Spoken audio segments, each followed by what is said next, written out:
bismillaahi raxmaani raxiim kulanti wacan daawadayaal ku soo dhawaada waraysi gaar ah oo la yeelanayno Professor Ismaaciil Maxamuud Hurre Buuba oo ka mid ah siyaasiyiinta Soomaaliland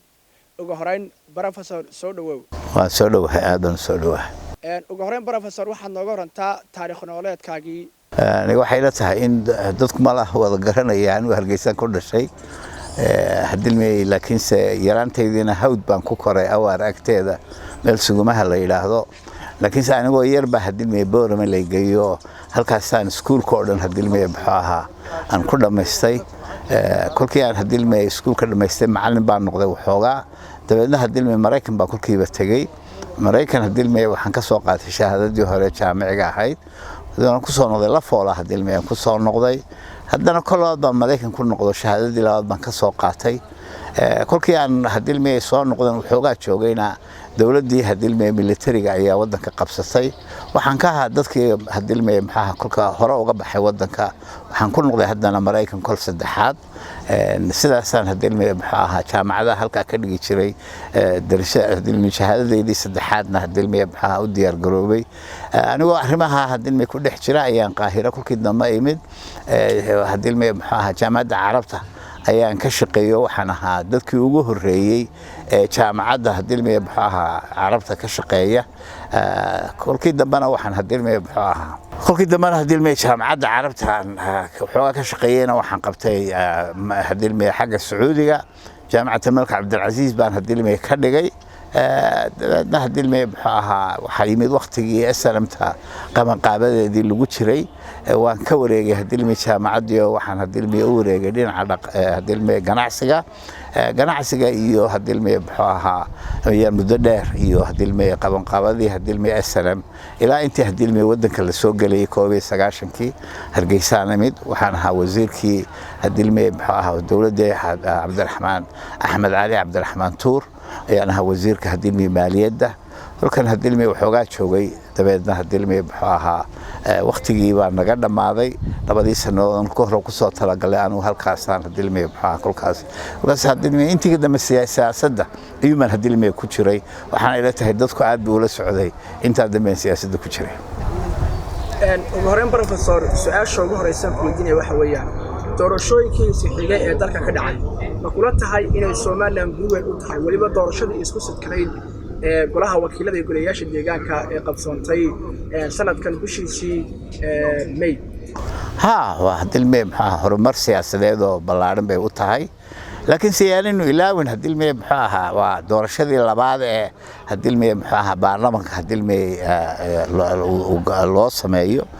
waa doorashadii labaad ee hadilmay maxaa dawladaha hoose wali hadilmay doorasho hadilmay aqalka guurtada hadilmay maxaa kama dhicin waa jirta hadilmay doorashooyin xagga madaxweynaha oo hadilmay maxaa hadilmay ka qabsoomayso Soomaaliland kulka hadilmay maxaa waxyaalo badan waa hadilmay maxaa suura galeen laakiin se haddana wali hadilmay maxaa jidkii dimuqraadiyadda ee doonayeen raacno waxaynu ku joognaa meel biloween wali joognaa marka qaabkee baa la oran karaa biloween u joognaa maadaama doorashada isku sidkan isku waqti la qabtay hadilmay maxaa ma aha hadilmay 15 sanadood kulka kaliya qabato wax badan baa ka dhiman waa in la joogteeyaa doorashooyinkan waa in hadilmay aqalka hadilmay guurtida uu doorasho noqda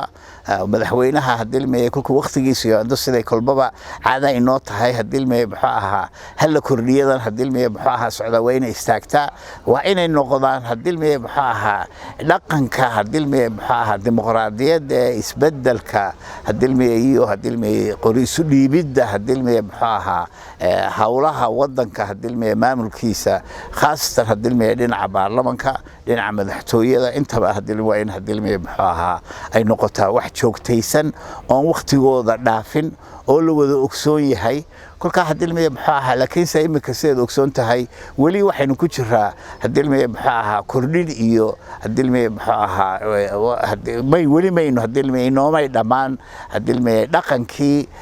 dimuqraadiyaddu wali hadilmay halkay ka joogaan dawladaha hore u maray maynu gaarin halkeen ku soconaana waa halkaas waxaan ila tahay hadilmay halka loo baahan yahay in wax laga qabto waxa weeyaan waa ururada axzaabta siyaasiga dhaqankooda siyaasadeed ma aha dhaqan dimuqraadiya ma aha kolka waxa loo baahan yahay in kol labaad lagu noqdo oo dhaqanka hadilmee maxaa axsaabtu uu noqdo dhaqan siyaasiyeed dhismihiisu noqdo dhismo dimuqraadi uu noqdo kolkaasaynu hadilmee dimuqraadiyad hadilmee hagaagsan heli doonaa Professor Ismaaciil Hurde qorshuhu waxa uu yahay in 10 sanaba hal mar la furo axsaabta siyaasadda ma kula tahay in axsaabta hadda siyaasadda ay jira qaarkood la waayi kara hadii la furo ururada siyaasadda waa dhici kartaa in hadilmee maxaa la waayi kara qaarkood waa dhici kartaa inay qaar soo noqdaan laakiinse joogtaynta hadilmee maxaa dawladda siyaasiga ah hadii la yiraahdo 10 sanadoodba hadilmee maxaa waxa la furaya hadilmee ururada la furaya axsaabtu way isbedelaysaa oo hadilmee jiritaanka hadilmee xisbigu waa 10 sanadood iyadoo kol labaad loo kordhiyo mooyee waa inaynu joogtaynaa on la oran hadilmee maxaa ma waqti hadilmee ma wanaagsan ma lahayn inuu sameyn karo hadilmee doorasho hadilmee dib ha loo dhigo waa in arintaas noqotaa arin joogtaysan oo hadilmee mudaysan oo muddeeda kolnaba dhaafin hadilmee kolka sidaas aaweed aniga waxay la tahay aad iyo aad ba hadilmee maxaa loo sugayaa hadilmee maxaa 10 sanadood iminka way dhamaadeen wax yar baa ka hadhay waxay la tahay hadilmee maxaa kal dambe ayuu kaga dhan tahay qaanuunkuna wuxuu oranayaa hadilmee in hadilmee 6 bilood intaanay ka dhamaan hadilmee maxaa hadilmee la diiwaan geliya ururo cusub oo ururada cusub dabeedna kolka waqtigu dhamaada ay hadilmee tartan ka dhamaada waxay la tahay waqtiga hadilmee waxay ku beegan tahay bisha May bay la tahay kal dambe ay ku beegan tahay in ururadii cusbaa la furaa kolka anaga waxay la tahay laga maarmaan inay tahay hadii la furi kari waayana inay dhibaato weyn oo siyaasadeed ay hadilmee wadanka u keeni karto geedi socodka hadilmee dimuqraadiyadana aad iyo aad u dhaawici doono sidaas aawadeed anaga waxay la tahay 10 sanadood waa hadilmee gabaabsi weeyaan in la furo ayay hadilmee laga maarmaan noqon mar hadii urur siyaasadda la furayo xisbiyada qaarkood waa la waayi karaa ayaa tiri adiga hankaagu ma yahay inaad furato urur siyaasadeed aad hogaamiso ka Professor Ismaaciil ahaan arinta dhowr jeer baa la weydiiyay aad iyo aadna waan ula yaabaa qof baa xisbi urur furanaya ururka waxa furan kara dad wada socda oo hadilmee mabda siyaasi ah dhinaca hadilmee siyaasadda dhinaca dhaqaalaha dhinaca bulshada hadilmee maxaa ujeedo iyo himilooyin siyaasadood oo midaysan wada leh kolka horta haday tahay Ismaaciil oo adigu ma furanaysaa urur waa man ka soo horjeedaa urur cid kaligeed ay furato laakiin se hadii ay noqoto in la isla jaan qaado oo dad hadilmee maxaa isku aragti la yahay hadilmee maxaa la hadilmee ay isu yimaadaan hadilmee maxaa kamid waa noqon karaa hadilmee dad isu tagay oo hadilmee urur cusub furanaya Ismaaciil baa isaga iyo rag badan ayaa urur siyaasadeed furaya maadaama horta xisbiga gudoomiyihiisa hadilmee waxay u taalaa xisbiga u taalaa cid hadilmee gudoomiye laga dhigayo dad aan isku fikirnahay oo isku ujeedanahay kolka hadilmee la isla helo عدي هدلمي محاها لو أركو إنه هدلمي قداميها النقطة أيها هدلمي محاها يا قبل دونا كل كهدي لو أركو إنه قداميها النقطة ديار بانو هاي هدان إسلا أركنا قف كلا أو أرنتا كوهبون إنه أرنتا نوضنا ديار بانو هاي لكن سيدا بانو وحيلتها هاي قداميها هدلمي محاها هدي أورو عصوبا كمد مقونيو قداميها سي وحن شعلا إنه النقطة mid hadilmee maxaa hadilmee labadii sanadoodba 6 hadilmee deegaan hadilmee doorasho wadanka amba hadilmee maamul doorasho wadanka 6 hadilmee maxaa 6 sanadood labadii sanadoodba hadilmee deegaan doorasho qof ka soo jeeda uu noqdo hadilmee gudoomiyaha ururka cusub amba xisbiga cusub uu isagu noqdo laakiin sidan hadilmee qof gudoomiyaha hadilmee intuu meeshii hadilmee fadhiisto ku dheegsan dibadna goodhow inuu uga hadilmee wareego inuu isu taago madaxweyne ana waxay la tahay nidaamkaas ma aha nidaam dimuqraadi ma aha waa nidaam shumuuli ah waa nidaamka hadilmee axsaabta hadilmee maxaa u dhisan hoos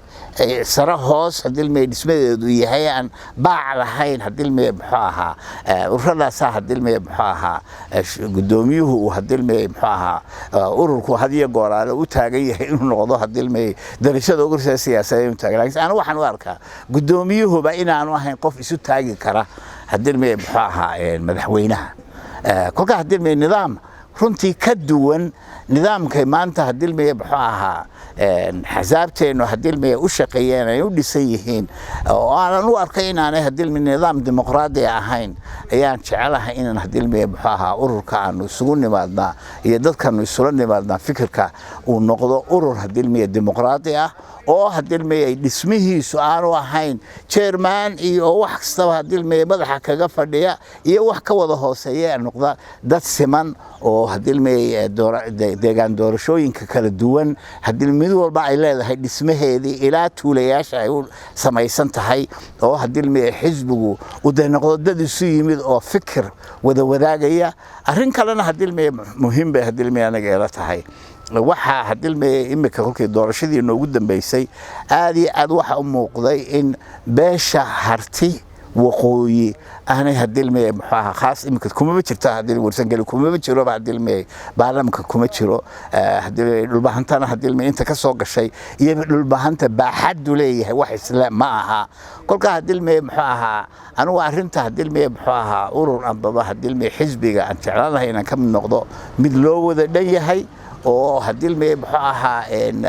khaasatan hadilmay xagga sanaag iyo xagga sool iyo xagga awdal saddexdaba hadilmay muxuu ahaa gudoomiyaha ururku uu kolba noqdo midkood dhowr sano ay wada noqdo mid kastana ay u dhisan yihiin dhismihiisii siyaasiga ahaa ilaa tuulayaasha ay u dhisan yihiin sida hadilmay axsaabta dimuqraadiga caalamku ay u shaqeeyaan in loo shaqeeyo laakiinse aad iyo aad anigu waxaan hadilmay culays ka saari lahaa hadilmay urur ambaba xisbi hadilmay muxuu ahaa runtii ay aad uga muuqdaan hadilmay degmo siyaasadeedka bari iyo galbeed ee wadanka professor sidaad sheegtay waxaad dhalishaa qaab dhismeedka xisbiyada dalka laakiin marka dhanka xukuumadda uu hogaamiye madaxweyne biixi dhankeeda ayaad marka u janjeedhay adiga oo diiday qaab dhismeedka xisbiyada marka maxaa la oran karaa professor Ismaaciil xisbiga wadani halku ka taagan yahay anigu ma hadilmay xisbiga kulmiye xisbiga wadani iyo xisbiga u cid saddexdu waa isku mid dhismahoodu saddexduba waxay ka soo jeedaan dhismihii hadilmay muxuu ahaa aynu ka dhaxalay nidaamkii hadilmay muxuu ahaa hanti wadaaga ahaa hadilmay maxamed siyaad bare ambaba hadii xisabtii shiyuuciga ahayd anigu waxay ila tahay hadilmay muxuu ahaa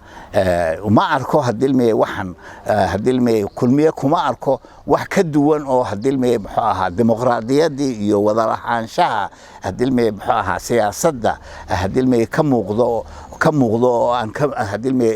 xagan hadilmay muxuu ahaa wadani aan ka muuqdo intaba saddexda xisbi way ka arridayeen arrintaas isku midna weeyaan kolkaas anigu hadilmay waxaan leeyahay wadanku wuxuu u baahan yahay qaab dhismeed cusub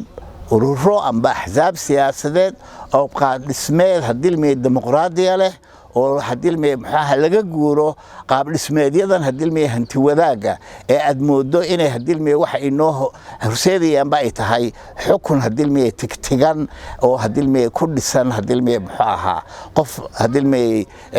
dantiis oo hadilmay muxuu ahaa u arka axsaabtuna ay noqdaan axsaab hadilmay muxuu ahaa qof uu iska leeyahay waa isku mid axsaabta saddexda xisbiba kolka hadilmay muxuu ahaa waxaan hadilmay muxuu ahaa gaar ahaan u arko oo kulmiye kaga wanaagsan yahay hadilmay muxuu ahaa wadani maba jirto imaka madaxweynaha wada shaqeynayay baladhi wada shaqeynta xisbiga imaka uu ka gaabiyay waxa xagga xukuumadda ayuu u batay والله تاس waxba kama jiraan hadilmay anigu amba xisbiga hadilmay waxa jirta hadilmay arrimo dhowr oon hadilmay la soo qaadin waxa laga qabto aan dhigno loo dhigin dabeedna aan ka gaabsaday hadilmay muxuu ahaa hadalku aan ka gaabsaday laakiin se hadilmay muxuu ahaa xisbiga kulmiyana wax aliyaala wax hadilmay cilaaqadoon leenahay bala ma jiro madaxweynuhu waa madaxweynihii wadanka waa jirta inuu hadilmay dhowr jeer hadilmay yiri waxaan jecelahay inuu aragno oo wada fadhiisanay oo aad u sheekaysanay waan ku mahadsan yahay waxay ra'yiga lahaydna waan u sheegay taasna hadilmay muxuu ahaa waa mas'uuliyad saaran qof wal oo hadilmay muxuu ahaa wadanka joogaba wixii ay fikirkiisu yahay inuu hadilmay la sheergareeyo madaxweynaha iyo qaybaha kale hadilmay wadanka cidii hadilmay muxuu ahaa itiraahada balka aan is aragnaba hadilmay diyaar baan u hayna hadilmay aan wada fadhiisano wixii hadilmay muxuu ahaa fikirkaygu yahay hadilmay si daahfuran aan hadilmay muxuu ahaa ugu sheego kolkaas ma aha wax hadilmay muxuu ahaa dadka hadilmay doonay in arrimaha wax ka sameeyaan waxa ila tahay dad aan hadilmay muxuu ahaa runtii qoto dheer xagga siyaasadda u lahayn inay yihiin waa maxay aragtidaada ku wajahan xiriirka Soomaaliland iyo Taiwan u bilownay sanadkii hore sidaad u aragtaa professor adigu miisaanka la saaro arrimaha hadilmay muxuu ahaa dhinaca hadilmay China weyn hadilmay muxuu ahaa arinta aynu ku dhaqaaqnay hadilmay muxuu keenayso in iyaguna radi ficil la yimaadaan oo laga yaabo dana waaweyn leenahay ay iyaguna hadilmay muxuu ahaa sidaas aaweedana waxay ila tahay si aad u miisaamin si taxadar weyn oo ku jiro in hadilmay muxuu ahaa halka cilaaqaadka hadilmay muxuu ahaa jaangoynayso hadilmay la yeelanayso caalamka in hadilmay muxuu ahaa aad ku eegto aad iyo aad u eegto sidaba hadilmay muxuu ahaa China waxa weeyaan waa shanta dawladood ee waaweyn ee veto-ga kula hadilmay United Nations ka weeyaan kulka hadilmay muxuu ahaa inaka China inaynu hadilmay muxuu ahaa madaxa isla galo aanu hadilmay dan weyn oo ku arkaa ma jirto laakiin se hadilmay muxuu ahaa hadilmay muxuu ahaa dawlado kale oo fara badan oo waaweyn ayaa iyaguba jiro ay tahay inaynu hadilmay muxuu ahaa la macaamilo waxaan ay kulka siyaasadeenu waa inay ku salaysnaataa mid hadilmay aynu si siman caalamka dawladaha jira aynu hadilmay ula falgalno xiriirka dhex maray Soomaaliland iyo Taiwan dib inta laga yu Soomaaliland ku keenaya maadaama Taiwan ay kamid tahay wadanka Shiinaha laakiin iyadoo ay sheegtay in ay ka gooday Shiinaha intiisa kale cilaaqaadka hadilmay muxuu ahaa waxaan horaba cid walba la yeelan kartaa laakiin se inay ka indha tirta maaha arrimaha hadilmay maxay isu balance garayso wixii hadilmay danto ay tahay arrimaha weyn ay ka muuqatana in hadilmay muxuu ahaa Taiwan aan ku indhabeelile ay dawlad kale oo China ay jirto cilaaqaad la samaysto wax la qabsato oo u cadeyso cilaaqaadka la leedahay hadilmay maxay Taiwan inaan ahayn qaarad kaga soo horjeedo China aad kaga soo horjeedo hadiya goolaha hadilmay muxuu ahaa cilaaqaadka hadilmay khaarijiga wax weeyaan waxba la isu daarayna laysus hadii gool la eega in laba dhinac oo iska soo horjeeda kolka wax la qabsanayso laba dhinac oo iska soo horjeeda way la qabsan kartaa laakiin haddana sida loo qabsanaysa waxay u baahan tahay xirfadii iyo hadilmay muxuu ahaa jaangooyadii aad hadilmay kula shaqayn lahayd labada dhinac ba kula shaqayn lahayd wallahi anigu hadilmay qof cidna ma doonay in hadilmay dhibaateeyo dantaydan daba socda dantayduna sidaas weeyaan hadilmay muxuu ahaa kulka hadilmay cilaaqaad hadilmay muxuu ahaa mutawaazin baa la yiraahdaa hadilmay muxuu isu miisaaman in caalamka la yeelataa weeyaan professor san ognahay dalka Mareykanka ciidamo ka socda ayaa soo fadhigtay dekada berbera saameyn inta laga ku yeelan kartaa geeska wallahi hadilmay muxuu horta sida hadilmay wararku ay u tabinayaan inay ciidamo yimaadeen halkaas oo arrimo hadilmay culculus oo waaweyn ay ku jireen aniga ilama aha arrimo hadilmay muxuu ahaa amniga ayaa iska jiro dhinaca Djibouti oo waxay ka yimaadeen xakan Djibouti bay ka soo ruqaansadeen hadilmay muxuu ahaa halka ciidamo amni oo khuseeya hadilmay joogitaankooda halkaas waa jirtay oo hadilmay meesha u yimaadeen laakiin sideedaba hadilmay muxuu ahaa badda cas hadilmay xeebta Soomaaliland badda cas Mareykanku hadilmay dana fara badan buu kulli ka leeyahay waana dhaca kartaa in hadilmay muxuu ahaa arintu ay iyagoo hadilmay arrimo amniga u yimid misna haddana qiimeyn na ay ku sameeyeen arrimo ay ku sameeyeen waxa ila tahay arrimaha dawladda laga sugo hadilmay muxuu ahaa bal wixii macluumaad ay hadilmay bixiso laakiin se hadilmay muxuu ahaa anigu arintu sida loo buunbuuninayo uma arko amni oo hadilmay maarimo amni oo daba socdeen inay hadilmay baxaha baaritaankoodii hadilmay dhamaystaan iyo inay hadilmay baxaha indhayndeeyaan hadilmay baxaha maanta heerka hadilmay ay magaalada Berberi waxay siday ku sugan tahay labadaba hadilmay isugu dhex jirtay arintaas maxaa keenay in dawladda Itoobiya heshiiska dib uga soo gasho iyada oo dhaqaale la taaban karo aanay ku lahayn heshiiska dhexmaray dawladaha Soomaaliland iyo Imaaraadka wallahi horta heshiisku waxa weeyaan waa maamulka dekedda ma lahaanshaha dekedda maaha iyadoo sidaas tahay misna haddana maamulka dekedda anigu waxaan ka mid ahay dadka aaminsan inaynu hadilmay muxuu ahaa maamulka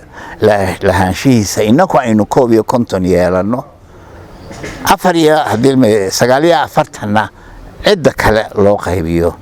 laakiin waxaad moodaa inaka imika ina xaqii hadilmay muxuu ahaa ciddaan meesha lahayn laynugu hadilmay muxuu ahaa oo qaanada aynu ku jiraa waxa weeyaan inakii Itoobiyaanka iskula 49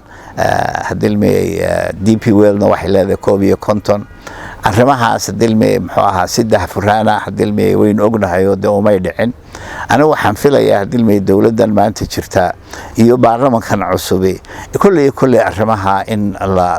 la bilaabi doono in daahfur loo sameeyo in arrimahan sida u yimaadeen hadilmay la eego arinta Berberi waa arin hadilmay muxuu ahaa runtii DP World shaqo wanaagsan bay qabatay waxay gaarsiisay hadilmay muxuu ahaa maanta hadilmay dekedda marxalada la oran karo maraakiibta darajada koowaadi ha ku soo xidheen laakiin maraakiibta jarada koowaadi hadii ay ku soo xiranayaan ogow waa in hadilmay Berberi ay laysan international haysataa imika maraakiibta ku soo xidha Berbera waxa weeyaan darajada labaad weeyaan hadilmay ma darajada koowaad imika waxa dhacda maraakiibta darajada koowaad ee badda casocda ee aad hadilmay muxuu ahaa Berbera haday Yurub ka yimaadeen Berbera hadilmay alaab ku socota ay jiraan waxay dhigaan Jidday dhigaan deedna markab kale ayaa ka soo qaado Jiddo inoo keena dekedda imika hadilmay la dhisay mustawahay hadilmay la dhisay taaganta waxa weeyaan maraakiibtii waaweynada Jidda hadilmay maxaa dhigi jirtay ina imika hadilmay maxaa Berberi yimaadon ay dhigaan sidoo ognahay wadanka Itoobiya waxa ka socda colaado u dhaxeeya Tigreega iyo qaybaha kale ee dalkaasi dawladdu waxay wadaa hawlgallo ay ku dhawaaqday oo ay sheegtay inay yihiin hawlgallo sharci dejina dagaalka ka socda Itoobiya caqabad intee leeg ayuu ku noqon karaa geeska gaar ahaan Soomaaliland si weyn buu ku yahay dhinac walba dhinaca dhaqaalaha dhinaca amniga dhinaca siyaasadda intaba hadilmay wuxuu ku yeelan karaa imikana hadilmay waynu ogsoonahay hadilmay maxaa dhinacan hadilmay dawlad deegaanka Cafarta ay waa hadilmay dagaal halkaas imika soo gaaray dawlad deegaanka Cafarta waynu ogsoonahay dawlad deegaanka Soomaaliyeed ee Itoobiya hadilmay maxaa khaasan dhinacan hadilmay maxaa city hadilmay maxaa dhibaato fara badan baa dad Soomaaliyeed gaaray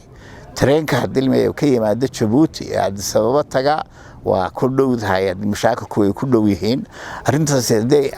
taabato hadilmay maxaa dhibaatadaas ay taabato Djibouti waxaan hubaa dadka Soomaalida ee Djibouti ku nool iyo Soomaalidu inay hadilmay maxaa mowqif hadilmay midaysan ay ka wada qaadan doonaan kolka arintu hadilmay maxaa ma jeceliina ku talax taga arrimaha qaarkood waqtigan waa in halkiisana wax la waa in la socda dana waaweyn baa kaga xidhan ummadda Soomaaliyeed guud ahaan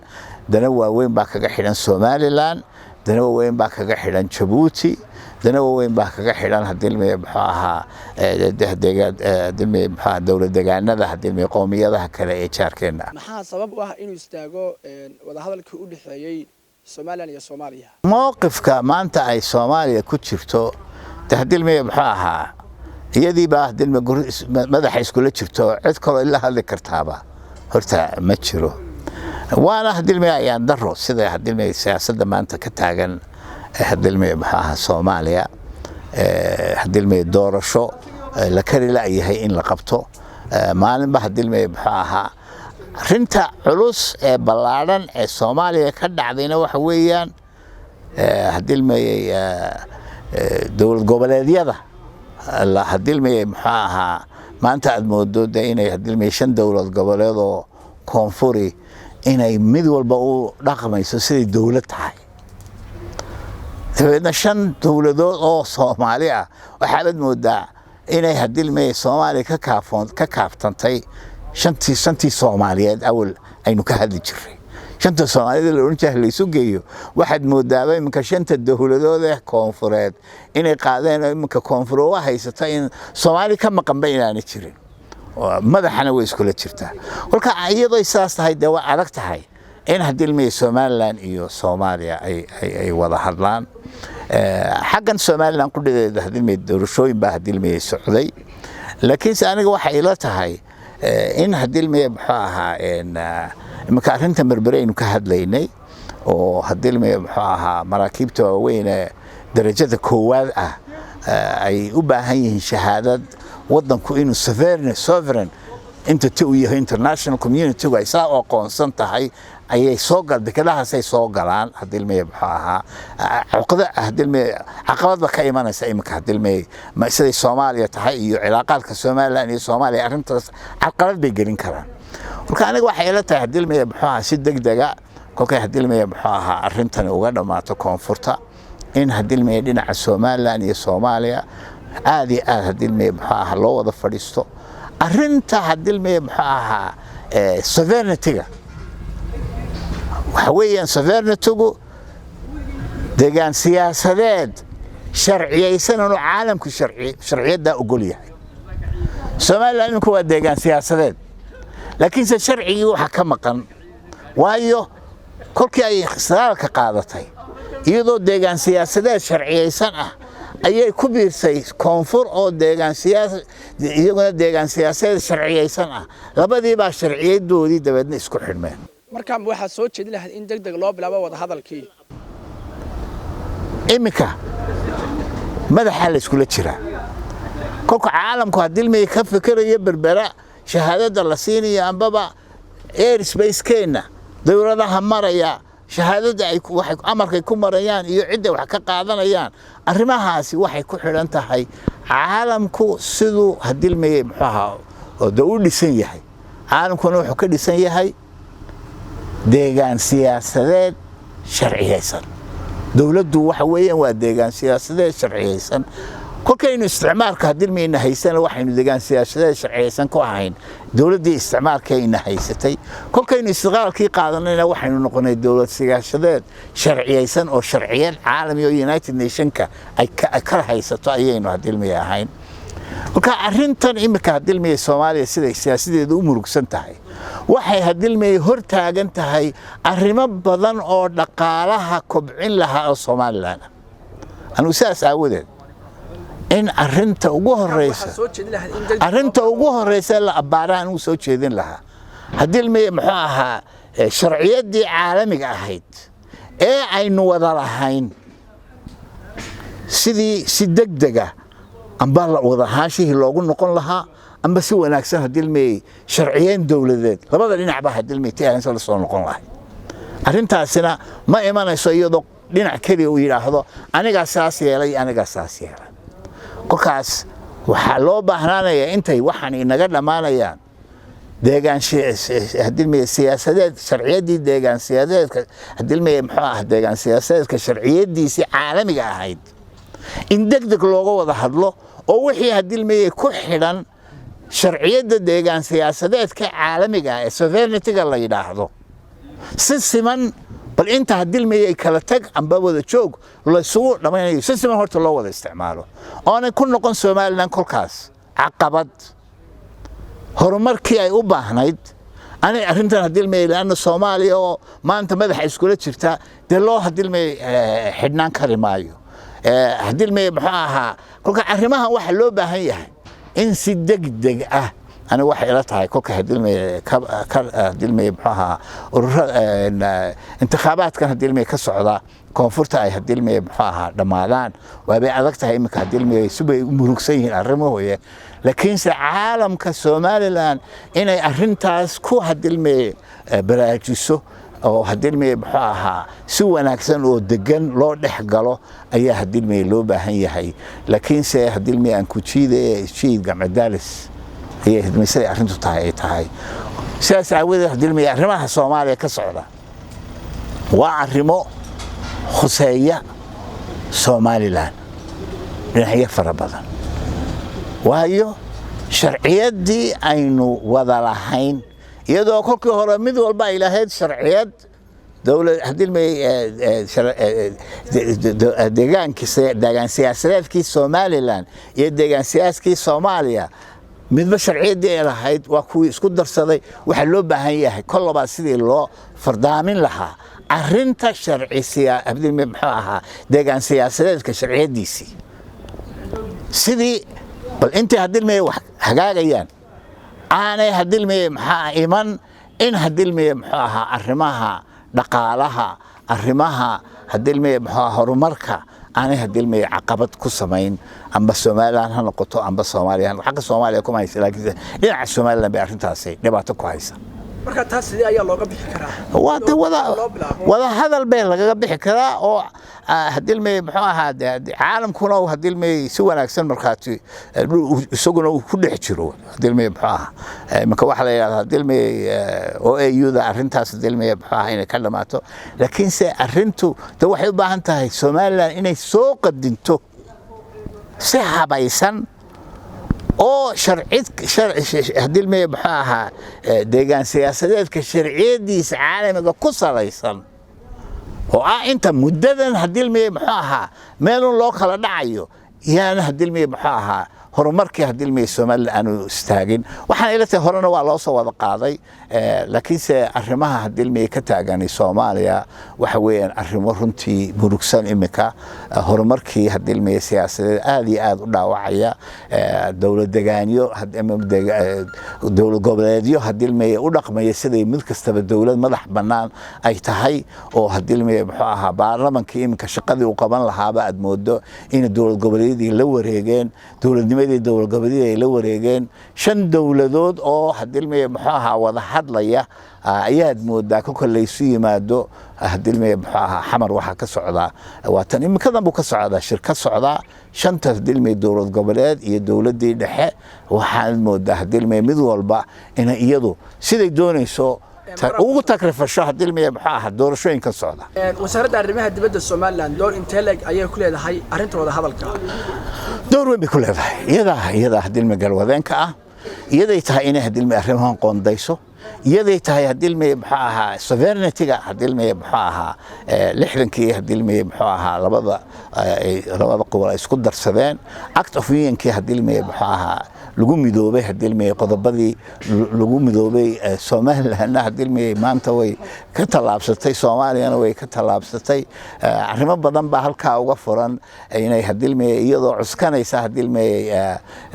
act of union-kii hadilmey 60kii oo aadan Cabdilla Cismaan saxeexay hadilmey midnimada ay ku salaysnayd Soomaaliland iyo Soomaaliya in hadilmey badka la soo dhigo maxaa ka nool maxaan ka noolayn hadilmey si wanaagsan loo eego oo dabeedna hadilmey muxuu ahaa arrintaasna cidda looga baahan waa wasaaradda khaarijiyadda in hadilmey dadkii cilmigaas lahaa dadkii hadilmey khibradda lahaa inta isugu yeedhato ay hadilmey muxuu si wanaagsan u eegto ayaa loo baahan yahay Cabdi Xaasho gudoomiyaha aqalka sare iyo Mahdi Khadar Guuleed oo ah ra'iisul wasaare ku-xigeenka ayaa ku hirdamaya iyaga oo magacaabay gudiyo laba dhinac kala ah sidee ayaad u aragtaa khilaafkaas anigu ma arko hadilmey muxuu ahaa Soomaaliland hadilmey muxuu ahaa arrin khusaysa uma arko waxaan ugu aragnaa waxa weeyaan hadilmey muxuu ahaa arrintani waxay ka soo jeedaa 4 iyo barkii hadilmey carta lagu gaadhay hadilmey muxuu ahaa hadilmey Cabdi Xaashi iyo Guuleed labaduba waxay ka soo jeedaan hadilmey Soomaaliland laakiin se qayb Soomaaliland bay ka soo jeedaan waxay ka soo jeedaan qaybta hadilmey dirkii Soomaaliland hadilmey muxuu ahaa waa dir waqooyi baa la isku yiraahdaa waayo Soomaaliland dad badan oo ka soo jeeda kuraastoodu waxay taalaa Puntland harti oo dhan sool iyo sanaag qaybo fara badan xaggaas kuraastoodu taala kolka arrintu ma horta arrin kuraas Soomaaliland ay leedahay waxa weeyaan qayb Soomaaliland ambaba hadilmey sideeda hadii loo abaaro dir waqooyi ee hadilmey tahay sideeda waxaan u arkaa hadilmey dadka is hayaa waa laba jiil oo qolana ay cusub tahay kuwana ay hore u sii joogeen qoladan cusub waxay war kulasan oo kaca annaka imika dilmay siyaasadii soo galay qoladii horna waxay leedahay ma annaka sii fadhiyayna kolka arrintu arrin Soomaaliland khusaysa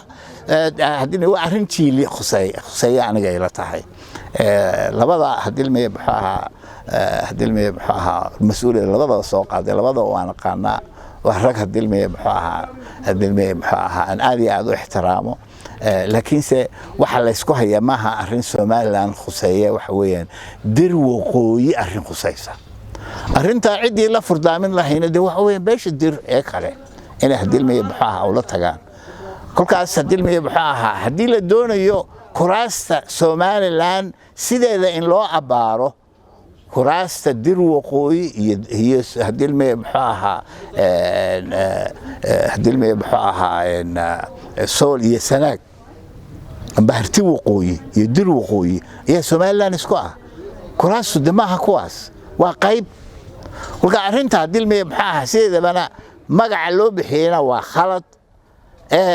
hadilmay waxa la isku hayaana ما أها هالدلمة بحاها أنا كمثل الصومالي أنا كمثل وحويان أنا كمش هروج شغلنا أنا كنا وانو نمد لما تشيلوا هالدلمة بحاها اسكو هردي سياسة ضياء أنا واركها هالدلمة وانا سنة الحياة وحنيلتي آخر تانك جيل كان عصوب إنه هالدلمة بحاها ذي سجى هالدلمة بحاها لو ريق دونا وحنا كنت لها هالدلمة بحاها إن سد جن أي هالدلمة أحرمها نقول ذا هدا عيد حدين سنة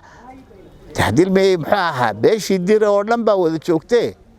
أي هديل مي بحاها كد البضان هديل مي بحاها قيبها كلي الدركة هديل مي كونفورت دير كونفورت أيها شوكي هديل مي بحاها يلاور بالنصور لحقلو عدة يدخل دنك هذا يقبطه وقت هاي الدعوة دي أنت أصبح الوان ورئيس القاعرة أو لا يرني بروفيسور إسماعيل محمد هربوبا أو كامل السياسيين الصومالي الآن